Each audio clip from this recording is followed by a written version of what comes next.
तर मित्रांनो आज मस्तपैकी चुलीवरचा असा बेत आहे. झण झण चमचम छमछम बघू शकता. आज चूल पेटली, लय थंडी वाजायची गावाकडं. एवढी थंडी पडली तुम्हाला काय सांगू लय. म्हणलं चला आता चुलीवरच करा. नाही आता याच्या पुढे आता आपल्या चुलीवरचेच बेत राहते ना संध्याकाळचे बरं का. तर बघायला विसरू नका. लाईक शेअर कमेंट करायला पण विसरू नका. आणि आज झणझणीत आपण बनवत आहोत पनीर. तर बघू शकता इकडं पनीरचे मी तुकडे करून घेतलेले आहेत बारकायले, हे बघा आहे का. आणि इकडे टाकलेला आहे कांदा. आता दिसन नाही याच्यामध्ये आंध्रामध्ये इथं लाईट लावा लागून का नाही.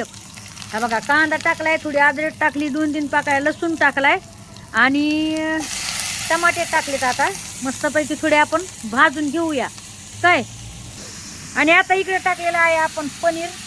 थोडं तेल टाकलंय, थोडं आंबळ भाजून घेऊ. आणि हे जे मसाला आहे का बघू शकताय तुम्ही.